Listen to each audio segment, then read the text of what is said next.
Good afternoon, everyone. I'm Jason. I work with Sean Smith over at Dartmouth College, and I'm here to talk about my project, Tamper Event Detection on Distributed Infrastructure.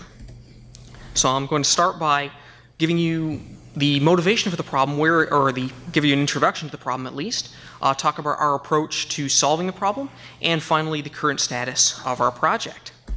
So let's jump right in here. What is the issue that we're trying to solve? The problem is that there are a number of intelligent electronic devices that have been introduced into the grid, especially on what I would call the periphery or the edge of the network. As you can see here, smart meters, recloser controls, demand response technology.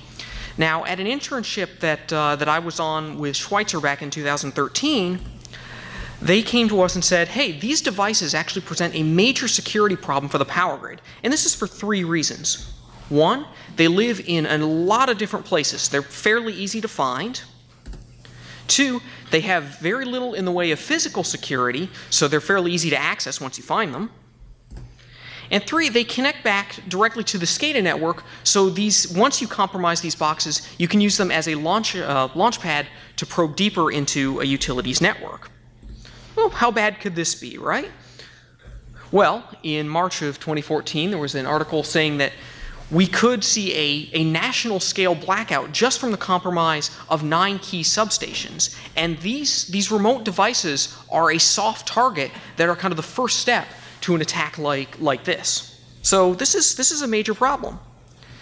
Now, there's been a lot of work in both physical tampering and SCADA protection. The problem with it is, the biggest problem with it though, is that it is not powerful enough to differentiate between the types of events or tamper events that these boxes actually face. For example, if you've got an accelerometer on one of these boxes and it senses shaking, is it an attacker trying to break the box? Is it a technician trying to fix the box? Is it something completely different altogether, such as an earthquake or another natural disaster? We don't have enough information to actually make that distinction. And even if we did, a lot of the systems out there now are either detection only, so hey, your box has been compromised, by then it's too late, or there is a single response that can be taken, which of course has to be geared towards the worst case scenario, which is not always what we want if we're focusing on availability and resilience. Therefore, we propose a distributed tamper protection architecture where responses for one device can be based on the status of all of the other devices. So how does this work? Well, there are three major components to this system. The first are tamper information points. These are actually sensor-equipped devices or programs that are living in the same location as these remote devices. And they're just kind of sensing the physical environment of that box and seeing if anything strange is going on.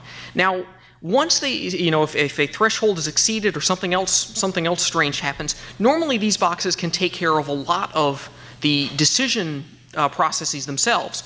But if they run into a scenario where they can't, where they don't have enough information to make the distinction, they pass the bar over to a tamper decision point. Now, the decision points, in theory, live in higher security areas, such as substations, and these manage a number of these TIPs, and so they can make more informed decisions about what might be going on in their corner of the world. Now, once these decisions are made, they are passed over to tamper enforcement points, which actually handle responding to the event and trying to figure out what is the optimal response to the event that we're seeing. Now, to generate a network like this with decision points, enforcement points, and information points for every possible utility network you could see doesn't scale very well. So instead, what we want to build is a tool that a utility can take and use to generate a tamper protection system for any arbitrary network that they might be dealing with. So how does this work?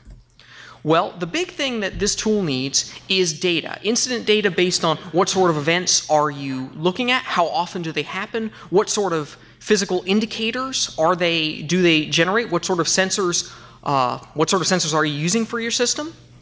and things like that to determine the baseline probabilities for what events might be happening. Now, these data sets are often incomplete. In fact, I think they're always incomplete. And so we also may rely on a utility domain expert to actually estimate some of the probabilities that we don't have data for, using their best judgment. Now, we take all of this, as well as some of the system parameters, what sensors we're using, what boxes we're dealing with, we run them through our interface, and what we do is we generate the actual information decision and enforcement programs that we're going to run for our Tamper system. Now, these may have to be customized for different architectures or different devices that they're running on, because in these networks we may see a large variety of boxes.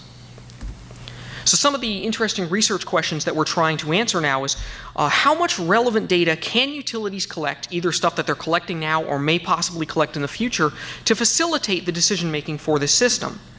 Now, we don't want utilities to have to collect a huge mountain of data to actually make our system run, so we're also looking at ways to reduce this burden. What can we collect up front? Maybe talking to representative utilities, try to get some anonymized incident data. Maybe we can look at public data sources and try to reduce the amount of data that you need to actually run our system.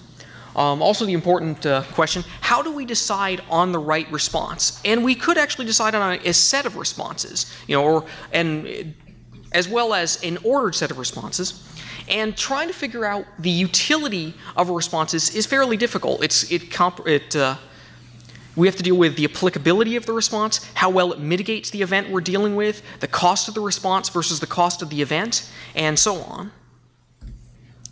So finally, as the project stands now, we have a simple prototype constructed, a Tamper decision point with a few information points. They can pass data back and forth. They can pass decisions can be made and given to the information points. The screenshot's up there just to make it look impressive. And our plan of action going forward is to use this prototype to actually inform our system generating tool. And we want to include things such as product placement tool, so you can upload a network topology file and figure out where the best place to put information and decision points are, an event estimation tool to help you figure out, okay, if I tweak this probability just so, how does that impact our overall event detection probabilities? Once we have that, we also want to design and implement the enforcement points and, again, figure out what makes a response optimal. And, of course, we want to test this within either a simulated or some sort of representative power network, such as the TCIPG testbed. So I'm going to close by saying, we need your help. If your organization is interested in this and or if you have incident data that affects these kind of devices, we really want to talk to you. So definitely stop by our poster. We've actually got a paper coming out next week in ICMC 2014. Or just send us an email. We'll be happy to talk to you. And that's with that, I'll stop. Thanks very much.